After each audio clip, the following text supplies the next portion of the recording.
what I suggest about cults is that something similar is probably going on with the personality types involved in the cult phenomenon. Being a narcissistic, domineering, kind of insecure, and yet projecting confidence, and all of these traits that go with being a cult leader. Those don't do you any good if everybody else has the same traits. Right, right. Nobody's going to be interested in following you if everybody else is just, a selfish leader type. The proceeds of this monetized episode are going towards I Am Dying Out Loud. Find out more in the description.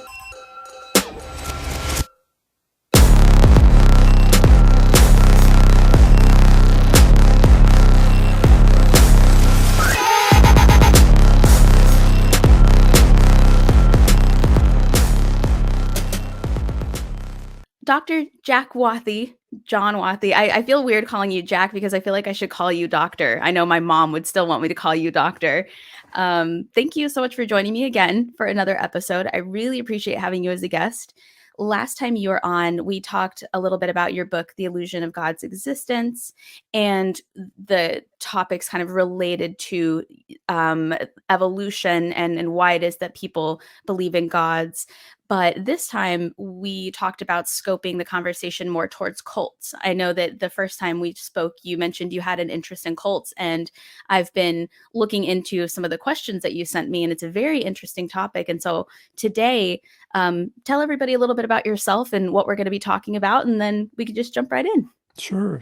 Well, I'm a computational biologist by profession, a neuroscientist by education. I got my PhD in neurosciences in UC San Diego many years ago. And I worked in a lab. Ted Bullock was the principal investigator, my mentor, Yeah. my PhD advisor. He died, about 10 years ago now, 10 or 15 years ago. But he was well regarded in the field of what's called neuroethology, which is a branch of neuroscience that tries to get at how the brain solves some particular problem in highly specialized animals with highly specialized behaviors. And that colored my perception of religion when I was a graduate student. And my ideas about religion started to take shape while I was a graduate student in his lab. So that comes through in both of my books, and will probably show up in this conversation in a few places. So evolution is a big theme there. Why does an animal have a particular behavior? How does it contribute to the reproductive success of the animal? And therefore, how does the brain solve this problem that the animal has to solve in perception or behavior, whatever? Yeah. One of the things I like the most about your line of study is you talked in our first meeting, and you've talked in a lot of the videos that I've seen of you about how you left the religion and you stopped believing in God very young, at the age of 15 or 16. But what I appreciate about your story is you didn't turn around and say, bah humbug to anybody who believes that nonsense. Instead, you turned around and you said, I wonder why it is that we believe this. It's almost like once you were out on the other side, you were absolutely fascinated on how you wound up there in the first place. Yes. And I think that's what makes your research, I think, so important, is that it's not anti-religious people or pro-atheist people. It's more, we should figure out why it is that so many of us keep believing and searching for this. And I just think that's a really great angle to approach this from. Yeah, you're quite right. It's very easy as an atheist to just say, oh, what nonsense. Yeah. That's crazy. Why do people believe that crazy stuff? And forget about it and move on. And that's fine. There's no harm in that, really. But religion really is different from other crazy beliefs. Humans have an infinite variety of crazy beliefs, aliens abducting us in the middle of the night and all kinds of superstitions. But those things are not religion. Religion, you sort of know it when you see it. It's something that's common to all cultures. So that's said to me that there's something deep in human nature that makes us prone to that. And that's what drew me into this. Absolutely. And so why do we why do we believe in cults? And in your opinion, what would you say defines a cult versus just a religion? Or in your opinion, are all religions cults to an extent? Yeah, that's a great question. In the way I think of the word cult, I would say it's not fair to say that all religions are cults, really. Um, but there is a there's a spectrum there, Yeah. and there is some gray area between the two.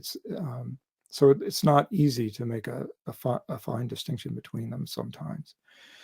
But in my mind, a cult is a social organization in which one charismatic, domineering leader um, has control over a certain type of follower.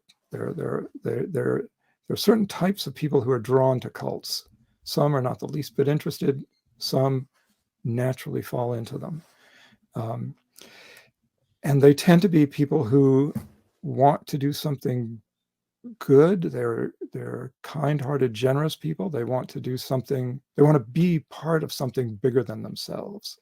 They want to be part of a group of people following a worthy cause, working towards some goal together that gives them satisfaction in life. It's the most rewarding thing they experience.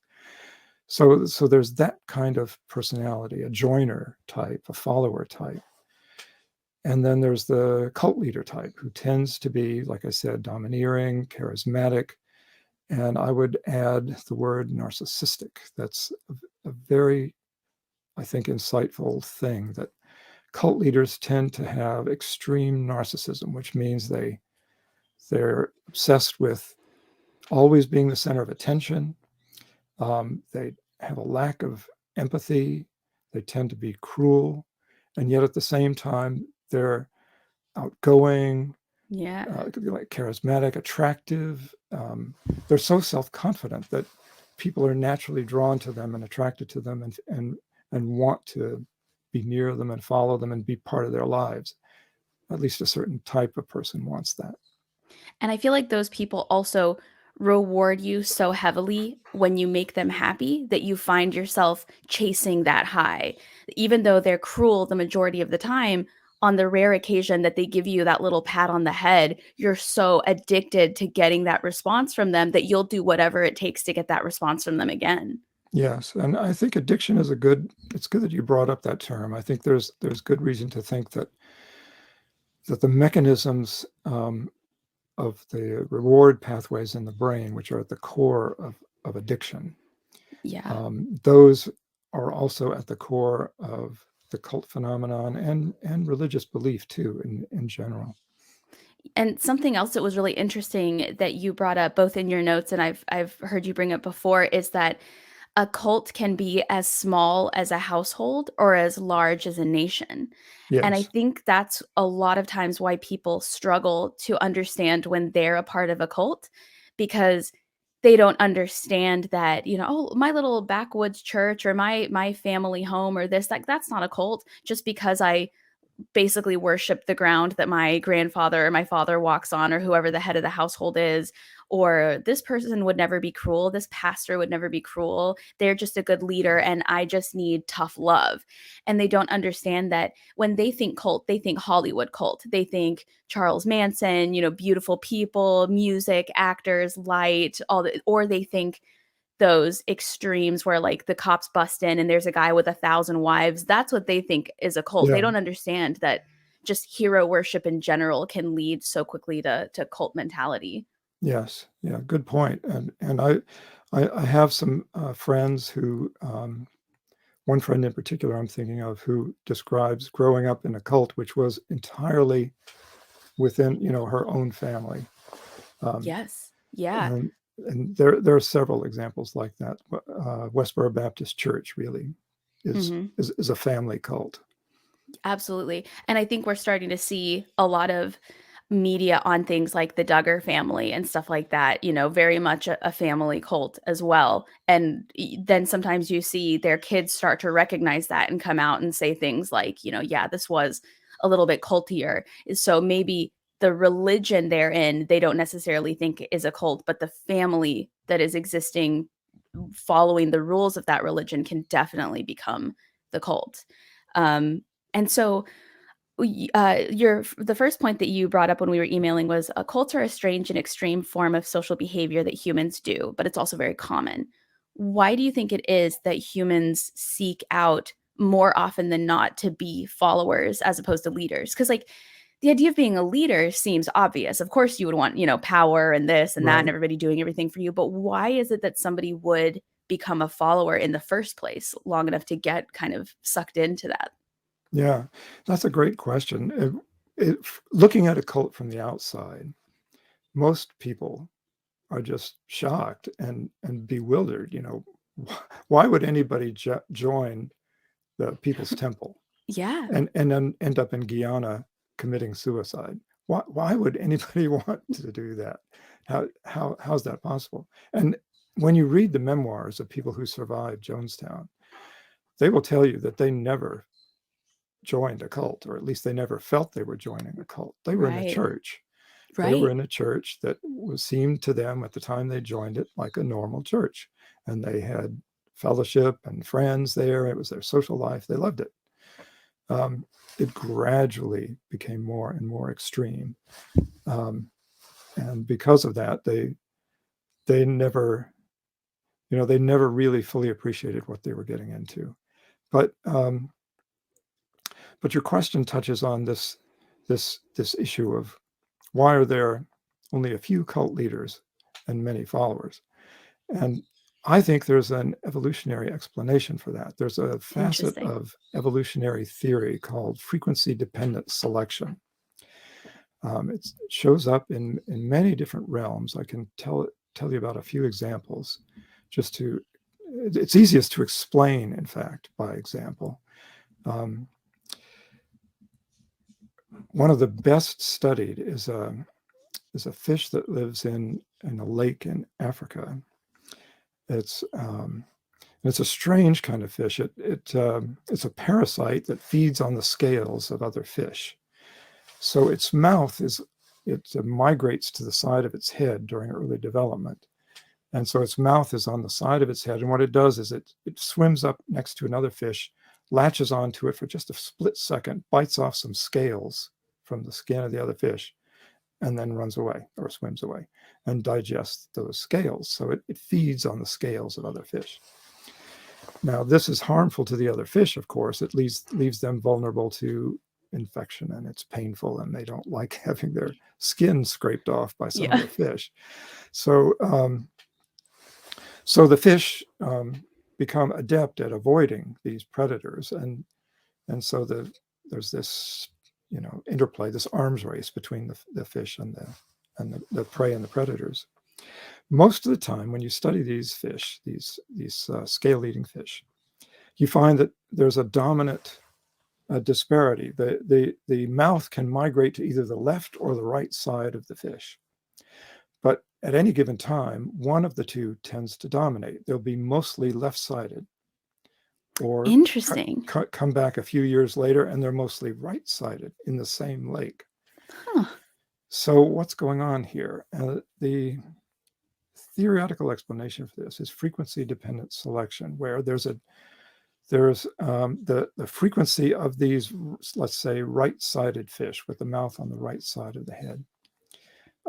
The selective pressure for having the mouth on the right side of the head depends on how many fish that they prey on are specialized in avoiding attacks from their left side. So the right-sided fish will attack the prey on the prey's left side. Interesting. So the prey get skilled at avoiding predators coming from one side. They literally physically adapt. They're like, oh, okay, I guess I'm just going to change now. That's wild that they can do that. I'll be more attentive to things coming from the left side. My muscles for turning the other way will become stronger. They adapt in various ways. So why do they oscillate, though? Why do they change? And how do they change? And the answer is that there's this selective pressure. The prey are exerting selective pressure. Once the prey become very good at avoiding attacks from the right side, then the small number of fish in the population that have their mouths on the left side are at an advantage. The prey are not as vigilant on their other side, and so the ones that have the mouth on the left side have an advantage. They can more easily feed, and so they grow, they produce more offspring, and soon the right-sided ones diminish and the left-sided ones dominate the population, and so on. They just oscillate back and forth like this. Interesting. That's called frequency-dependent selection, and that particular example is the one that has been most thoroughly studied quantitatively. But it shows up in other places too. Yeah. We humans are tend to be right-handed. Most people have their right hand is dominant. They use it for most tasks, and they're more skillful with it. Their handwriting with their left hand is terrible, and their handwriting with the right hand is very good. But there's a small percentage that are left-handed, and they have the opposite symmetry. So why do we have that? Why do humans have handedness in this way? And why do we not all become right-handed, for example? And we don't have as clear an answer to that question as we do for the fish with their mouths on one side or the other. But a good hypothesis is that for tasks that involve cooperation with other people, having the right hand, and having the handedness the same as other people, it doesn't really matter whether it's left or right, but having the one that's most common in the population, having the handedness that matches most other people, is advantageous. You can use asymmetrical tools in this, without having to make left and right-handed versions of the tools, for example. So there's that. But there's also the observation that in tasks that involve competing against other individuals, a one-on-one combat or a one-on-one contest, then having the handedness that is unusual, that is not the most common in the population, that has an advantage in those situations. Yes, absolutely. And so in sports where two people compete against one another directly, physically, through like boxing, or the most extreme example is fencing, there left-handed fencers or left-handed boxers have an advantage. And that, again, probably is an example of frequency-dependent selection. Now, what I suggest about cults is that something similar is probably going on with the personality types involved in the cult phenomenon. It doesn't make, being a narcissistic, domineering, kind of insecure, and yet projecting confidence, and all of these traits that go with being a cult leader, those don't do you any good if everybody else has the same traits. Right. Nobody's going to be interested in following you if everybody else is just, a selfish leader type. Yeah. But if there's a certain much larger fraction in the population who want to sacrifice to a cause greater than themselves and want to be told what to do, want to be directed and guided by someone who exudes self-confidence, then being that kind of a leader pays off. Then in evolutionary terms, then you will have more opportunities to reproduce. A lot of these people who follow you will want to have your children, for example. Yeah.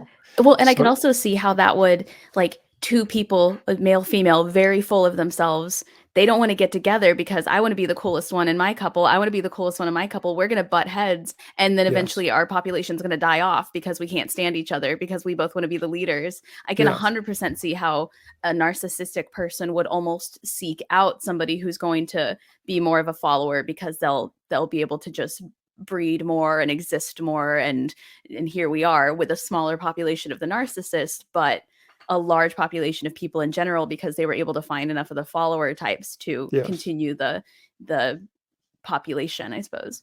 Yes, and if that's true, if this idea is true, then that makes some predictions that we can actually test. We should find that the narcissistic personality type has a heritable basis. If you do a twin study of people with various personalities, narcissism should turn out to be more alike. Either the presence of it or the absence of it, should turn out to be more alike in pairs of identical twins than in pairs of fraternal twins. Interesting. And that study has been done, and it turns out that of this particular study looked at 18 dimensions of personality disorder. They're the characteristics of extreme personalities that the psychiatrists have, identified and categorized in their manual. So they looked at these 18 different personality disorders or different extremes of personality, and of those, narcissism was the most heritable, with 60-something% of the variance across individuals coming from genetic factors. So it's not completely heritable. Some of it is environmental too, but it has a very strong heritable component, which fits with this story that there is an evolutionary force behind it. Do you think that somebody naturally born with follower traits but was raised, say for example, by a single parent who was a narcissist, do you think it's capable to be transformed into a narcissist, or do you think they would still be a follower who just maybe thought very highly of themselves? Yeah, that's a great question. The offspring of someone who is one parent is narcissistic and the other is not necessarily going to end up a narcissist themselves. They will have some mixture of the genes, and there are probably many genes involved in these traits, Mm-hmm. but they will have a higher probability of than the average population, the whole of the human population. They'll have a raised probability of showing up with narcissistic traits as adults. I can also see if you're, say, in a household, maybe you have, say, one narcissistic parent, one narcissistic parent. I can see also not being able to exhibit narcissistic traits the entirety of the time you are living with the narcissist because they won't allow it. And then once maybe you move out of the house, you start your own family, maybe then you start to exhibit these narcissistic traits because you're not being overlorded by somebody more powerful than you. Do you think that is common ever? Oh, definitely. Yes, that does happen. And there are environmental aspects to this too. Like I said, the genetic effects, were roughly 60%, described 60% of the individual differences in the study. So that means the rest of it, the 40%, was environmental, even in those people who had a lot of narcissism. So environmental consequences and effects, like who else do you have to live with and so on, definitely affects it. And why do you think when a follower meets a narcissist for the first time in these cult mentality type situations, do you think the narcissist purposely puts on a more attractive act in the beginning, or do you think it's the follower that kind of puts the smoke screen up first and allows themselves to be attracted, or maybe a combination of both? I would say probably both. Yes, I think both go on. And it's funny, when you reminded me of something that you see a lot when you read the memoirs of cult survivors. One of the most common things they describe when they first go to their first meeting of some cult group is what's called love bombing. Yes. That they feel accepted and showered with praise and flattery from not just the cult leader, but from all of the members, all of the cult followers. They're praising each other, and they're saying what a wonderful group we have here, and our leader is just brilliant and so insightful and everything. But they're also showering the newcomer with praise and affection and love, and you're such a wonderful person. We'd love to have you here, and so on. So love bombing, that's a big thing in cults. And I feel like love bombing is discussed a lot in terms of relationships, boyfriend, girlfriend, that sort of thing. But I don't feel like people pay enough attention to that in social and religious and other types of groups. I don't even think they think to look for that. So it's very interesting that comes up even in non-romantic dynamics. Yeah. Interesting. And so, do you think that these narcissistic leaders know already that they are narcissistic leaders? Or do you think in their mind, it just makes sense to act this way? I just get more people when I act this way, so I'm going to do it, versus I Yeah, sinisterly know exactly what I'm doing? I think it's more intuitive. I think it's just in their personality. It's their natural way of being. Um, they can be very devious and clever, um, but it's just to them, it's the natural order of things. They deserve to be praised. They deserve to be on top of the heap. They deserve attention. They're entitled Yeah. to all this, praise and following and adoration and gifts and wealth being showered on them by their followers. Why not? That's the way the world is supposed to work. I'm the best. So then what do you think the followers see in the idea of following this person, whether it's religiously, maybe they're following a celebrity to an extent? What do you think it is about being a follower that is so attractive to them? Just basking in that person's light? Or do you think that person offers them some kind of safety and security? What makes somebody be like, I want to be totally controlled by that person? Yeah, yeah. I think it's partly just as we were saying about the leader, that it's intuitive, that it's just the way their their minds work. It's almost unconscious. I think in the followers, it's very much the same too. That being generous, being helpful to others, just makes them feel good. And why think it through? And being with a leader who tells you what to do, gives you a task, a goal, a direction, and with great confidence says this will, improve your life, or this will improve our group, or this will save the city, or this will, eliminate racism, or whatever it is. This is a good cause. I'm telling you, do this, and you'll be doing something wonderful for humanity. They love that and just Yeah. feels great to them, and they can't resist it. Yeah. I remember once, I've actually heard this a couple times, people saying in the event of an emergency, don't just yell, help, help, help, yell, you call 911, you do this, you grab a blanket, whatever, because people need direction and they need to be told in certain moments what to do. Do you think that's part of that same mentality is part of why Yes. cults are so helpful? Because there's a leader giving direction and people feel so much more comfortable when they're told specifically what to do? Yes, I think so. Very much so. Yes. Interesting. And so then why do you think that cult followers after so they join this group and they are under control, but now for whatever reason in the instance it's very much been revealed to them that this person is not as good as they promised they would be when they first got involved. What do you think makes them stay? What is it that makes people so quick to be controlled in that environment and to stay even after the truth has been revealed to them? Yeah. There are several factors going on there. One is a tendency that all humans seem to have, also intuitive, also unconscious.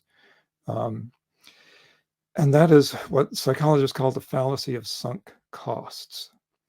When you have, let's Yes. put it in another context. So in investing, let's say, you buy some shares of a company as part of your IRA or whatever, and you've sunk a few $1,000s of your hard-earned money into this business, and you think the business is going to do really well, and you have great hopes for it. And then suddenly things start going wrong, and their share price falls, and their income falls, and you're wondering, should I sell this? But I put so much money into it. It's cheaper now. Maybe I should put more money into it, and it'll go back up.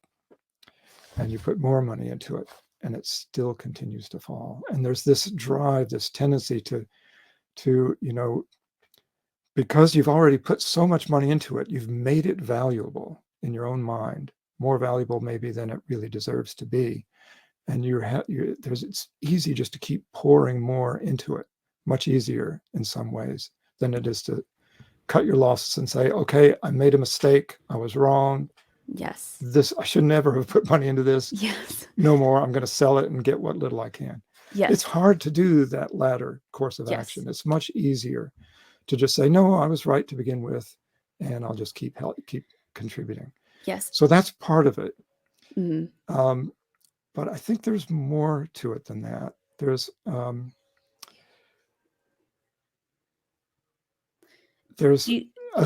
great fear also in cult members, a fear of ostracism.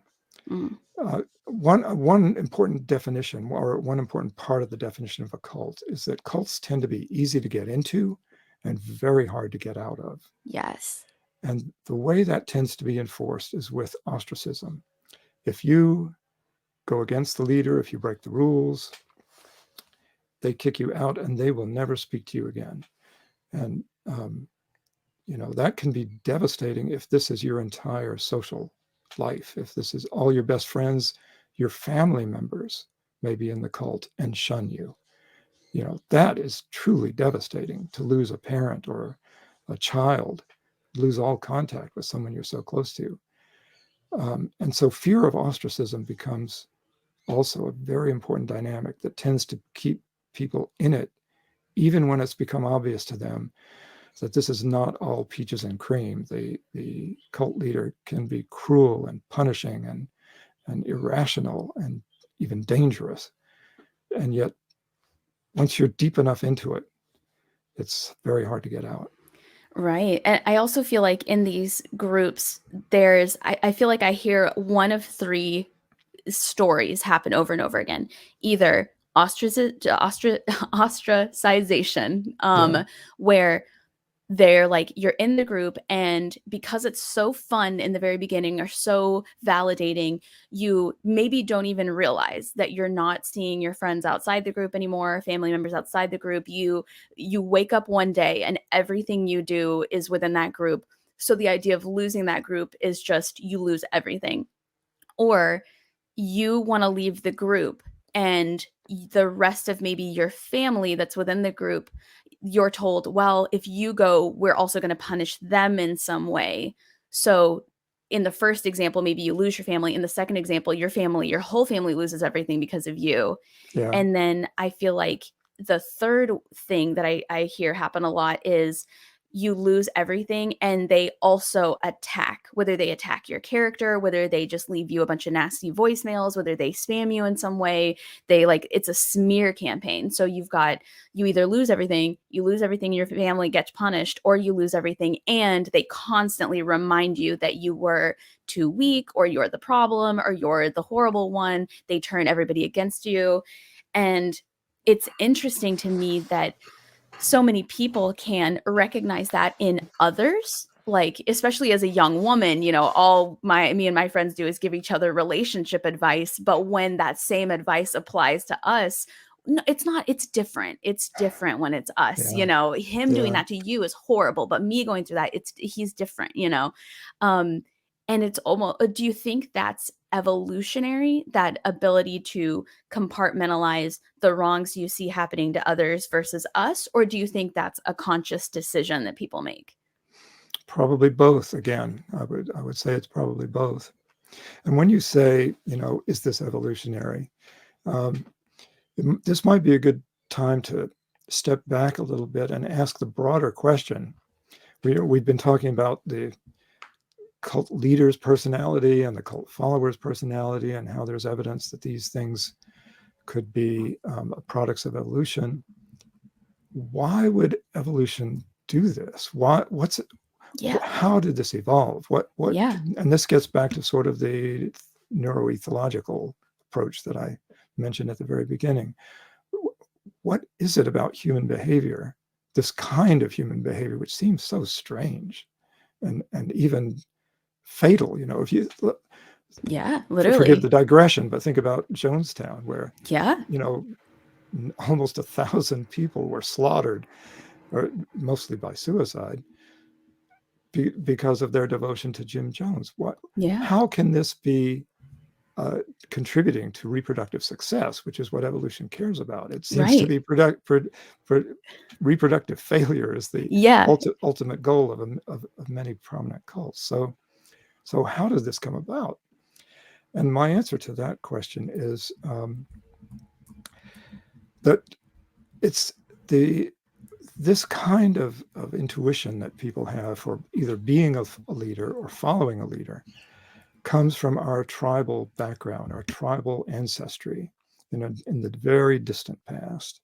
And you can even see hints of it in our primate cousins, the chimpanzees and gorillas, where they have small social groups with a dominant, usually dominant male. In bonobos, it tends to be a dominant female, but one dominant individual who is assertive and aggressive and so on, but who others turn to for leadership and guidance. When the dominant male goes off to forage, they follow the dominant male and so on. We inherited that, I think, from our primate ancestors, and it was useful to us in our social group as tribes of hunter-gatherers when we were foraging and needed to cooperate to find food, and when we were competing and fighting against competing tribes that are trying to encroach on our territory. So that, I think, is the evolutionary impetus for it.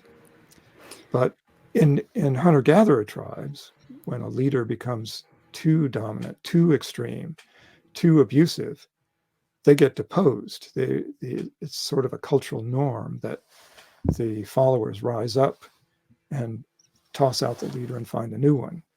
And alpha males get recycled and replaced in similar ways among the chimps. But in a cult, it's different. A cult is a strange kind of mixture between modern society and hunter-gatherer tribes. It's got strange things that don't quite go together the way and don't work as well as they did when we were hunter-gatherer tribes.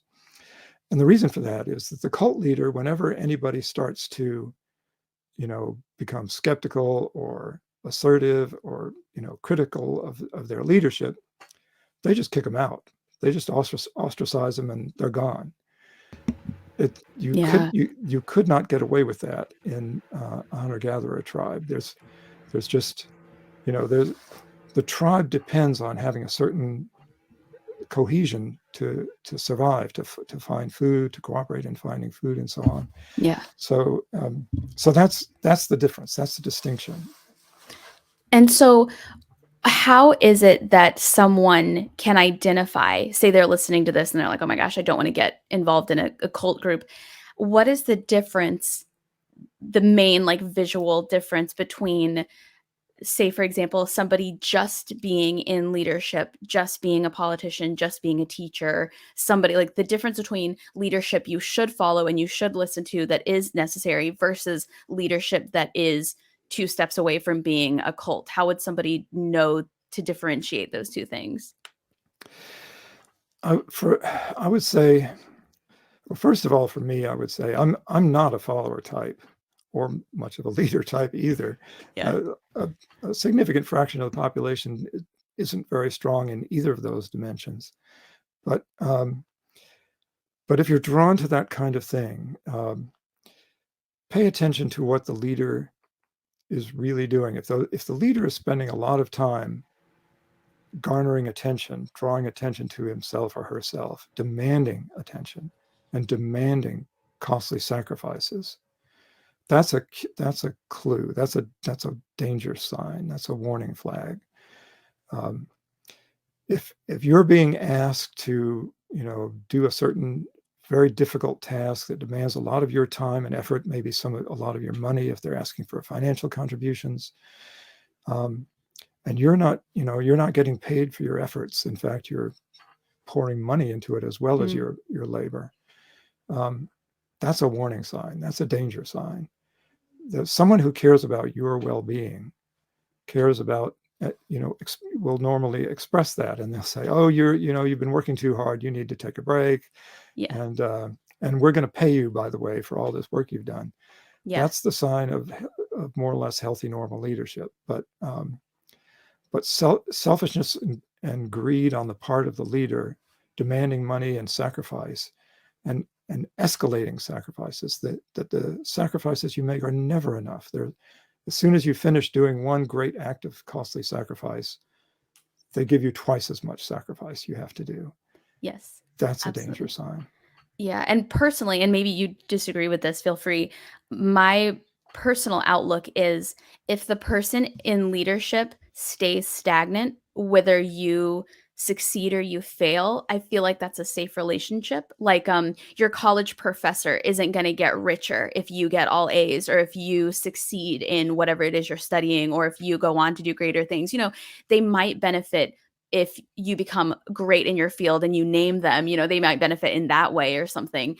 But like agents, you know, if you're somebody, an artist who has an agent, they get a little bit of your income, but there's a big difference between everything that I'm doing is benefiting this one person, my money is going to this one person, my energy, my time, my sacrifice is going to this one person, versus this person stays here whether I succeed or whether I fail. So they have no vested interest in my failure or my success, and they're just trying to help me succeed.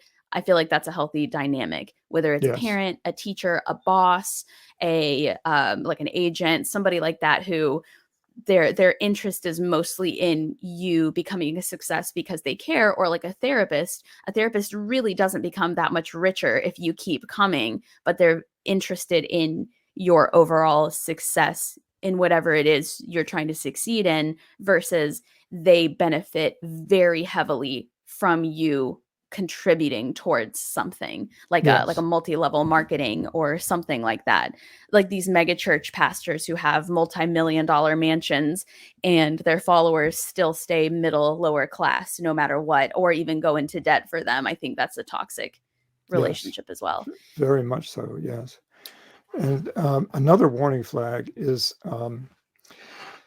fits of rage. If your boss, your leader, your pastor, whatever, is prone to extreme fits of rage whenever you don't live up to their expectations, or don't pay enough attention to them, or if you're, whatever it is, some small minor infraction, and they just go into a fit of rage that to you seems grossly out of proportion. Yes. That's a danger sign. That's a very typical characteristic of narcissists. It's one of their ways of manipulating people and figuring out whom they can control and who will not put up with it.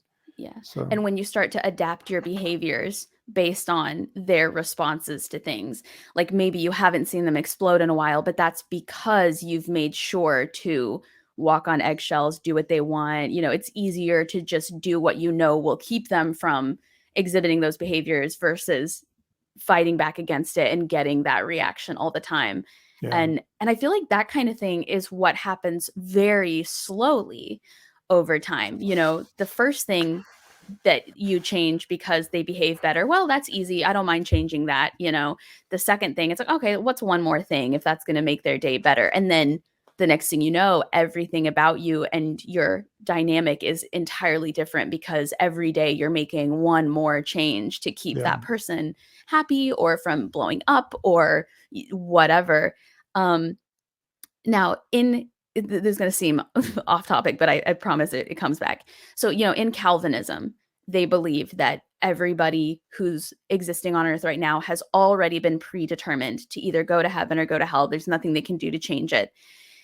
If somebody, based on the evolution of their traits, if somebody is born a leader or born a follower naturally, do you think that that is something they can change? Do you think they can ever get out of being a follower, even if they get out of that particular cult? Do you think followers will always naturally find themselves being controlled across the rest of their life? Or do you think that's something that, because it's a combination of behaviors and genetics, they might be able to get out of, whether it's learn about themselves that they're a narcissistic leader, or learn what it is that they fall victim to all the time and how to avoid that? Yeah, that is a fascinating question. I can answer it with a few examples, both from leaders and cult followers. I think it's probably easier for cult followers to overcome this tendency, and it's the desire they have to be of service, to help others, to be part of a cause greater than themselves. That in itself is a good thing, and we normally admire and praise people who do that. The people in the armed forces who give their lives for their country, for example, in time of war, they're the most revered heroes, and rightly so. They have given themselves to a cause greater than themselves. They can, I think, have a better chance of finding a safe outlet for those desires, for that tendency, that personality, that generosity they have. And one example that comes to mind is one of the survivors of Jonestown, whom I personally met and whose book I read. She described her years in Jonestown, or with the People's Temple, I should say, but also in Jonestown, as the best years of her life. She loved it. She absolutely loved it. She now reviles Jim Jones for having destroyed it all. She hates him for having done that. But up until then, she loved being part of this group, being something greater than themselves. And after, the only reason she survived was that she happened to be on an errand in Georgetown, the nearest city, at the time of the meltdown in Jonestown, when the mass suicide. So she and a handful of others were left alive just because, by sheer dumb luck. But after that was over, after the People's Temple basically self-destructed, she went off and joined another self-help group, which turned out to be another cult. Yes. Yes. And it took her a while to get out of that. It wasn't nearly as dangerous as Jonestown turned out to be. And now, today, she is a Quaker, and she gets this outlet for her desire to help others, to be part of a social group of generous, kind people, serving others. She gets that through being a Quaker. So I think, there are wonderful, healthy outlets for that personality type, and we need people like that. But they have to be aware of the dangers of falling under the spell of the narcissistic leader. Now, the other side of your question is, what about the narcissistic types? Can they be made aware of what they have, of their condition, and change themselves? Can they be less harmful, less demanding of sacrifices of other people, less cruel, less selfish, all of that?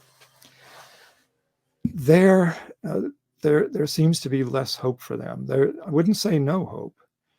Again, it's a spectrum, and there are people who do become aware of their problems. They do come under the guidance of, for example, good psychotherapists and psychologists, and they can learn to change their behavior and do better, and be less narcissistic. It's difficult for them, though. It really is very difficult, and some people never achieve it. And I'm not a psychiatrist. I don't know the statistics on how many narcissists under therapy can make real progress.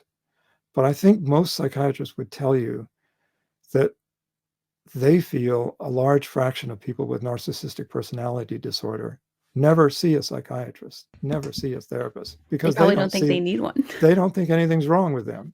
They think the problems are with everybody else, and they're doing fine and they're happy. So what's the problem? Why go to a psychiatrist? Yeah. I remember once, the years ago, the last time I had a therapist, I asked her, I was like, do you think that I'm a narcissist? Do you think that I'm like a sociopath? Because I was going through some things in my life, and it was one of those where if everyone around you is treating you the same way, there's no way it's not you, like you're the common denominator. And she said, You know, if you were a narcissist, you probably wouldn't be concerned about being a narcissist. And I thought, oh, well, that makes me feel a lot better. She's like, the fact that you're even asking me that question tells me you're probably not a narcissist. Yeah. But do you think there's ever been anyone with narcissistic tendencies that did not want that recognized those traits in themselves and found it, even though they found it very difficult not to exhibit those traits, they were basically bummed out by the idea that they were born a narcissist? Yeah, I think there must be some. I've looked at some websites where I can't remember exactly. This was years and years ago. I can't remember what kind of website it was. It was sort of like a chat group, I guess, for maybe a self-help chat group online for people with narcissistic personality disorder. And there, people would talk about it openly, about their tendency to want to get others to sacrifice for them, and how they have this craving and they're trying to fight it, and they know it's wrong, and they're trying to do better, and so on. So I know just from browsing through that chat group that there are people who have the problem, are aware of it, don't like it, and want to change. Um, so I do think it's possible. And if anybody who is a narcissist, who's struggling with it and is listening to this, don't give up hope. Yeah. But do go to a psychotherapist, and do try to, try to be aware of what you have and what you need to do to change. But like we were saying, most people with narcissistic personality disorder never get that much insight. They Right. just Well, and I also wonder how many of those people are just using that as a tool to get people, like, oh, I'm trying to change. I really am, because they recognize by joining those groups, by posting about it, other people are going to come be like, I'll be your friend. Like, you're not that bad. Yada, yada. And then the next thing yeah, you know, they have, not to paint people like that out to be bad people, but I am curious how many of the ones in those groups are actually just using that because they've recognize that that is one more tool to get people to follow them. yeah, you could be right. And it's certainly a way of getting attention, and attention is what they crave above all else. They love to be the center of attention. They're unhappy or angry if they're not the center of attention. If somebody gets more attention than they do in some particular situation, they fume or explode. They love being the center of attention. And at some Yeah. point or another in this conversation, I'm sure we'll get around to Donald Trump, the most famous narcissist in our society Yeah. today. Um, Yeah. you know, he why is he running for president? Why did he run for president in 2016? Because he wanted to be the center of attention. Yeah. My Yeah. own feeling about him is that he didn't even want to be president. He I just thought wanted that to too. get up and be Yeah. the center of attention in front of these huge crowds. Yes. Yes. I will never forget. I've always thought that he didn't actually want to be president. I'll never forget election night when it panned to his VP's face. And this man looked devastated that he was going to be the vice president of the United States. I've never seen a man look more upset about winning something. And I truly think that Mike Pence hopped onto Donald Trump's campaign because it was attention. It brought light to his political career that was currently in existence. He probably thought, this will be a media circus. It'll bring everything that I need in order to maybe further my own. Maybe he wanted to be president at one point, who knows? But it was, I'll never forget, they panned to him, and you would have thought this man just watched his loved ones be killed right in front of him. Even though there was confetti, there was partying, there was woohoo, he's the, and that was what solidified it for me. I had always secretly thought that the whole thing was just a show for attention, but that was what did it. I was like, that man does not want to be Donald Trump's vice president. He's devastated right now that the next however many years of his life that he's Yeah, not sure of. Yeah. And that's, I think, what is important to explain to people about cults is that, again, we think Hollywood cult, we think church, we think speaking in tongues, we think of lots of wives, prairie dresses, because movies have made us think that. And while there are cults out there that meet that definition, I think that Greek life on campus can be a cult just as Oh, yes. quickly.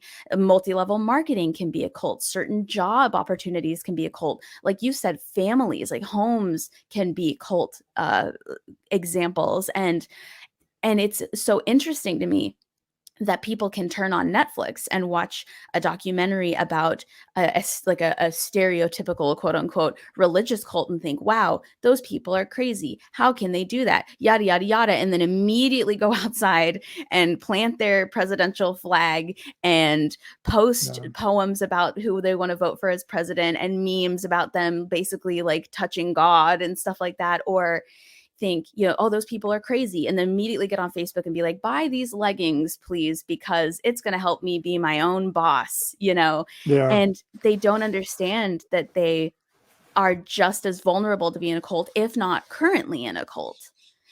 That's so interesting. Has there ever been somebody that you met or somebody that you maybe watched or you just remember for whatever reason that was involved in a cult that was the most non-religious cult? It was like the most socially acceptable cult that was like scary to you or memorable to you in any way? Mm. I suppose the election is a good example of that. Yeah. Trumpism and Trumpism frightens me, really, because it's so typical of how a fascist system infects a democracy and corrupts it from within and eventually takes over. I've been recently reading and watching some documentaries about the rise of the Nazis in Yes. 1930s Germany. Yes. And Hitler, Hitler was actually very popular. Very. Hitler had a cult following in his Yes. early years in Nazi Yes. Germany. Actually, before it was Nazi Germany, um, he was a bombastic speaker, a very charismatic speaker, Yes. very confident, very self-assured. He was telling people, Germany has been trampled on. Germany has been treated like, just abused by these other countries that defeated us in World War I. We've been bled dry by the Treaty of Versailles. Our economy's been ruined. This all has been done to us. We need to rise again. We need to make Germany great again. All the things you hear in Trumpism were heard in 1920s and early 1930s Germany.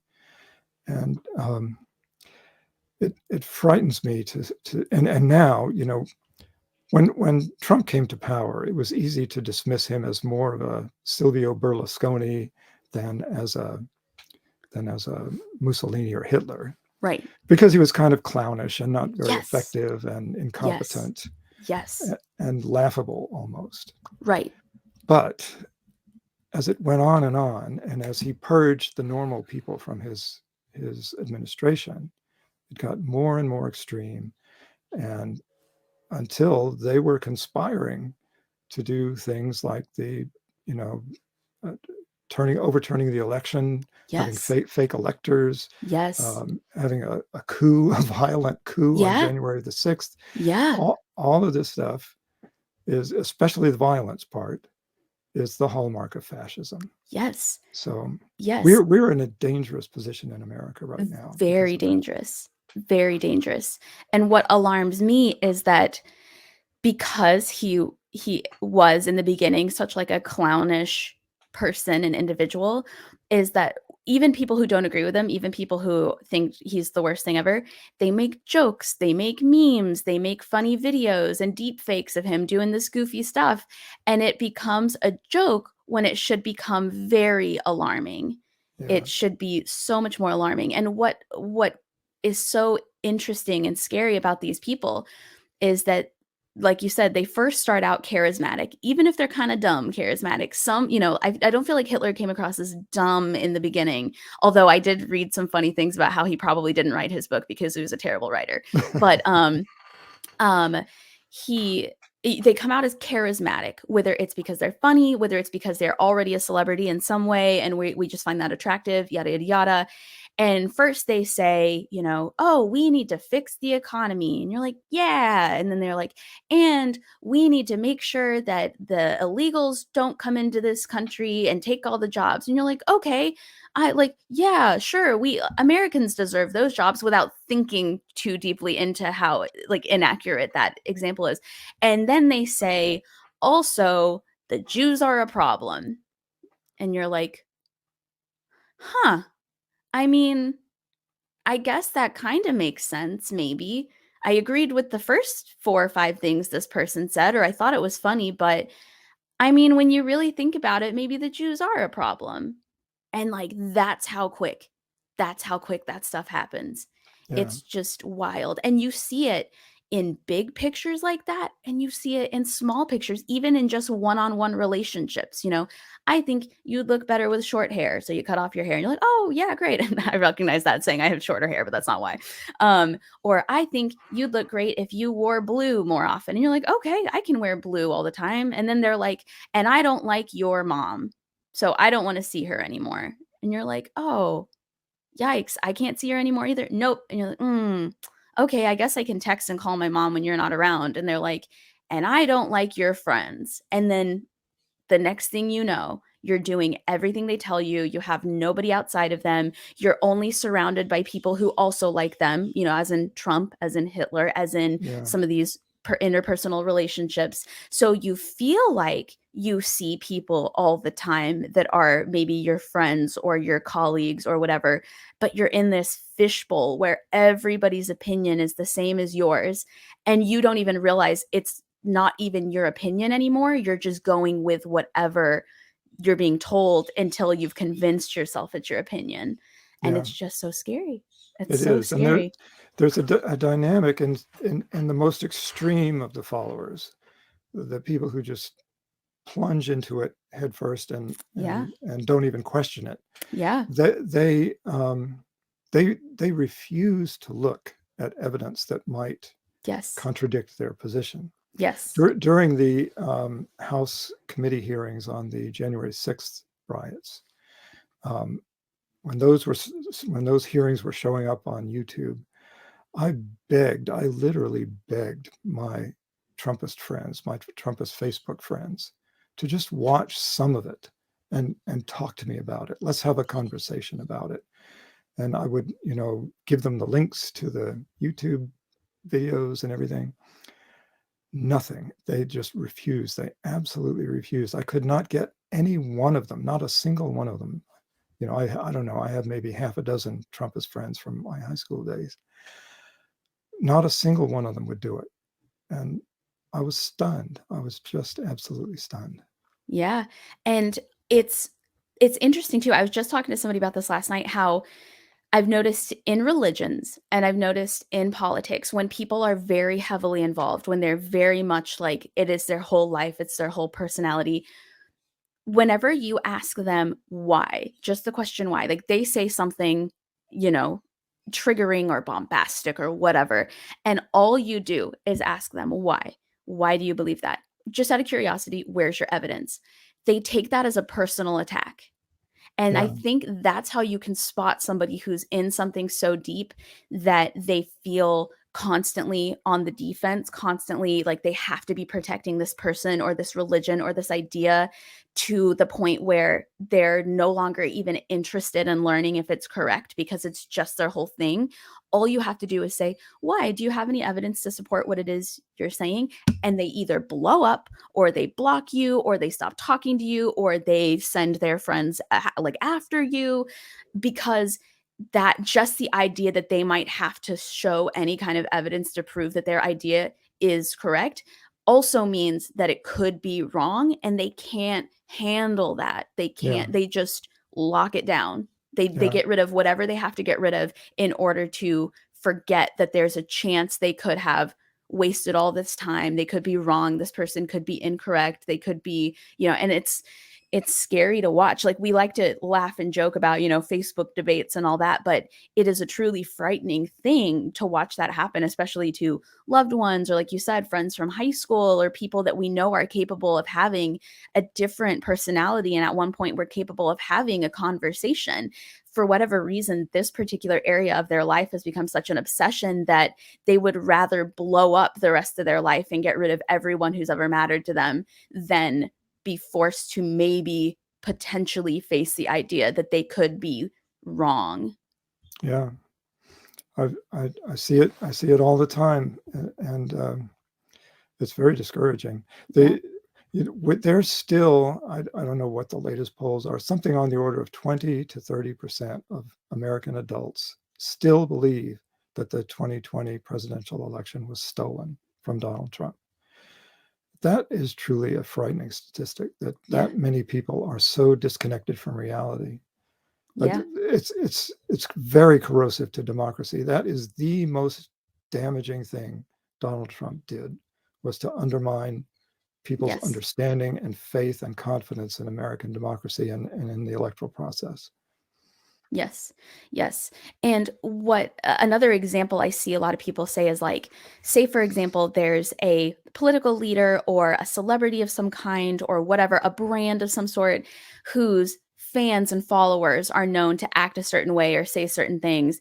And people say, well, that person never said it, though. That person never said it. Just because their followers are acting this way, they never said it. You can't find a quote of them saying it.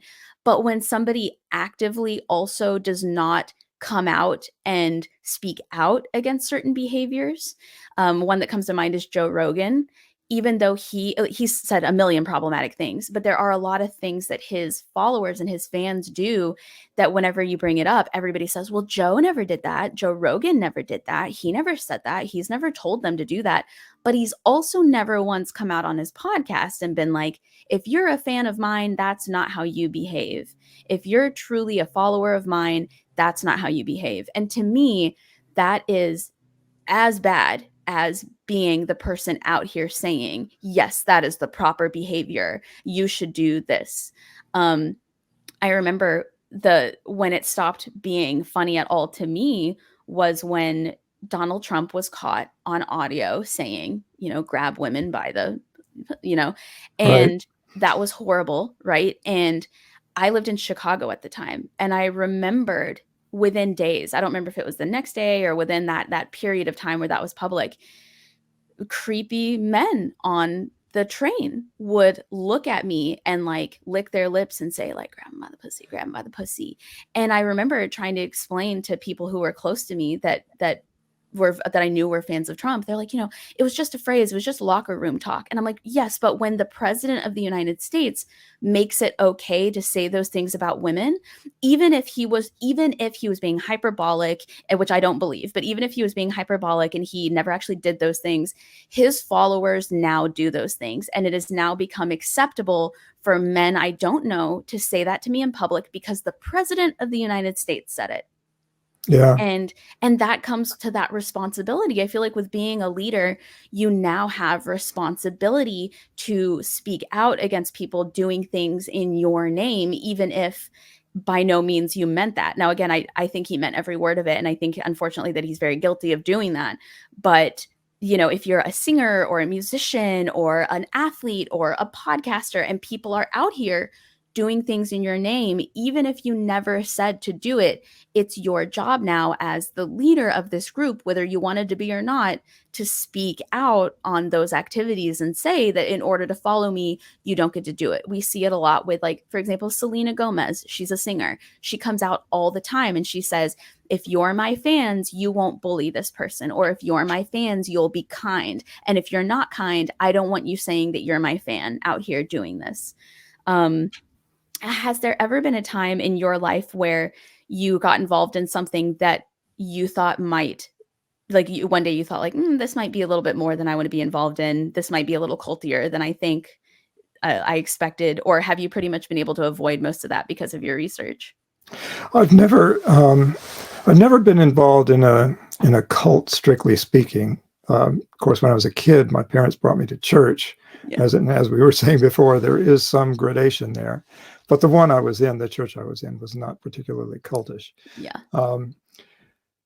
But I have encountered narcissistic personalities. They're actually very common for almost everybody. It's hard to imagine anyone has never encountered a narcissistic person. And if you haven't, you're the narcissist. Sorry to tell you. That could be. There's, I think it's about on the order of 5 to 7% of the population have narcissistic personality disorder. It's a large fraction. It's just one of the most prevalent personality disorders, and which again is evidence that there's something evolutionary going on here. There's something selecting for it. So I have encountered toxic people in the workplace, and I, would either try to find some other niche in that workplace or just quit. Yeah, that was about to be my next question. Usually all you can do is just avoid the person. Reforming them, changing them, that's usually hopeless. Is there a way that somebody, even though if they had this trait, they may not really be worried about it, but would there be a way for somebody to introspectively make sure that they're not falling into narcissism? Are there any checks or balances people can do? Or is the act of doing the check and balance pretty much a sign that they're not a narcissist? I think the latter, but there are questionnaires you can find online that give you a narcissism score. I took it myself just out of curiosity, and I got some reassurance that I'm not particularly narcissistic. Yeah. But you can I don't have the address off the top of my head, but you can Google that, personality test for narcissism, and probably find tests like that way, and that will tell you something. And they ask questions about things like, do you enjoy being in the center of attention? Do you enjoy public speaking or whatever? There's a whole list of things that go after some subtle and some obvious characteristics of narcissists. Is there, and perhaps if you feel comfortable like making this distinction, do you think there's a difference between narcissism and sociopathy? I think probably yes. I think there is, but there's great overlap too, and very often you find both in a single person. So I'm not really qualified to explain what the distinction is between the two, but sociopathy has more to do with the not caring about other people, and the cruelty, which is part of narcissism. So maybe there are sociopaths who don't care at all about being the center of attention, and that would maybe distinguish them from narcissists. But I'm sure there are some distinguishing things like that, but I'm just not really the best person to ask that question. Yeah, I figured you might not be like as comfortable definitively saying the difference. So in cults and cult-like groups, we oftentimes see that they self-destruct. We oftentimes see that they fall apart at some point. But sometimes I feel like we do see groups like that are successful for a very long time. It's more difficult for me to find an example, but a lot of times we do see, like, the only thing I can think of really is like certain Greek organizations that have been around for hundreds of years, maybe certain companies that when you work within them, it's kind of a cult mentality. What do you think is the difference? It's kind of a two-part question. What do you think is the difference between a cult that self-destructs and a cult that lasts? Or do you think that cults that have lasted are doomed to fail? It's just taking them a little bit longer. I would say that the difference, the first thing that comes to mind, this is a very interesting question. The first thing that comes to mind is that the self-destructive cults tend to be cults in which, first of all, you have one leader, which is typical of a cult, and a kind of smallish number of followers. So not not like Trumpism would not fit that category in the sense that Trumpism is millions of people. Nazism was millions of followers. Right. Both Nazism, of course, was a self-destructive cult, so it's not. One way you might even say suicidal. I was going to say it's literally the epitome of self-destructive. It really is. It really is. So it's not just the size of the cult, but it's easier for a cult to be suicidal if it's a smaller number of people that the cult leader has to control to that degree to make them kill themselves. So you have cults like Heaven's Gate and Jonestown, which was on the order of hundreds. And there's one that just recently popped up in the news in Kenya. There was a cult, I think Mackenzie is the name of the cult leader. So his was a religious cult also, and he told his followers that the world is coming to an end at a certain date and that they should starve themselves to death rather than meet the satanic punishments that will come after Satan takes over the earth on April 15th or whatever it was. So there were hundreds of people in Kenya who, in this cult out in the jungle, in the wilderness somewhere, who starved themselves to death. So that's part of it. Part I think that of what makes a cult self-destructive is that this appetite, this craving of the narcissist for sacrifice, painful, costly sacrifice from the followers, that is an insatiable thing. The more they get, the more they need. It almost feeds on itself until they have sacrificed so much that the only thing left to sacrifice is their lives. Yeah. And very much like a Pol Pot type situation, yeah, where you basically kill off the people that are the population serving you. Yeah. So if the cult has some mechanism whereby the cult leader does not have absolute authority, then you might have a cult that can survive and for a long period of time. I would put the one example that comes to mind is the Jehovah's Witnesses, which I would describe as a cult.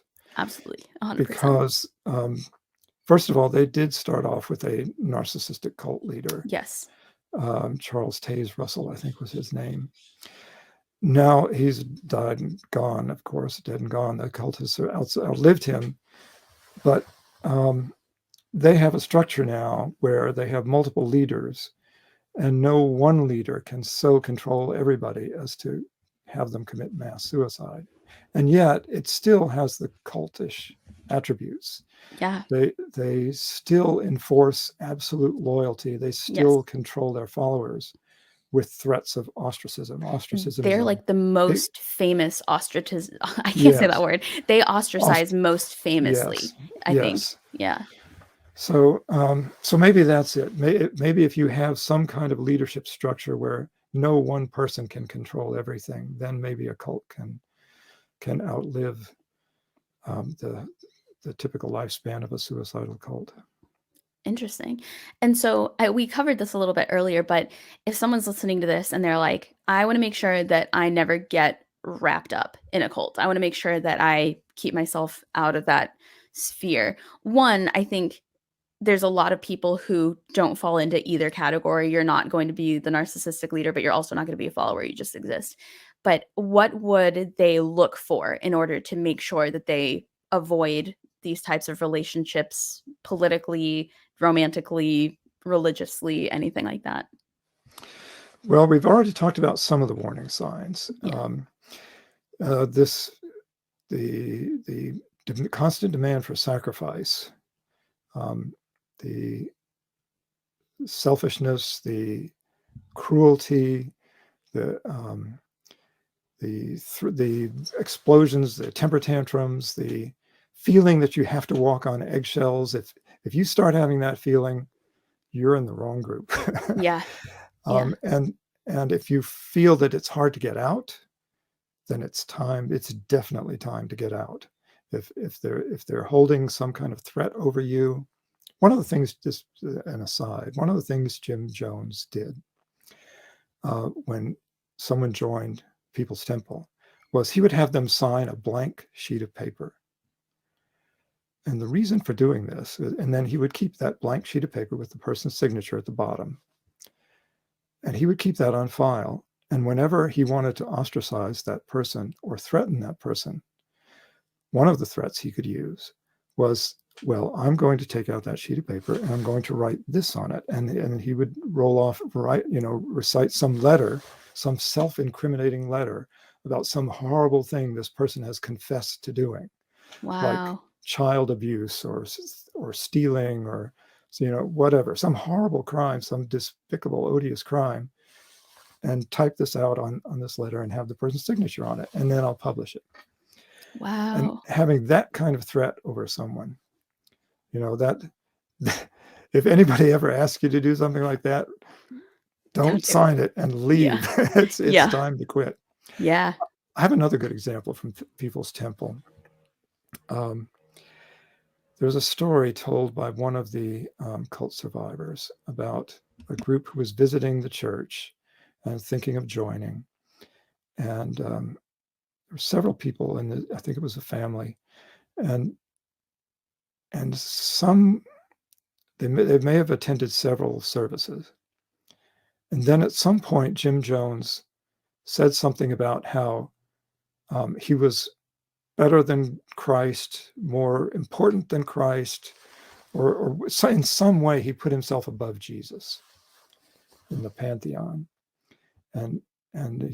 or suggested to his followers that serving me is more important than serving Jesus or whatever, or I deserve the credit, not Jesus. Then one of these people who was himself a Christian and had come from another Christian church said, "Oh no. That's it for me. You've crossed a red line. I'm out." Yeah. And he just left. So those are the kinds of things to look for. Yeah.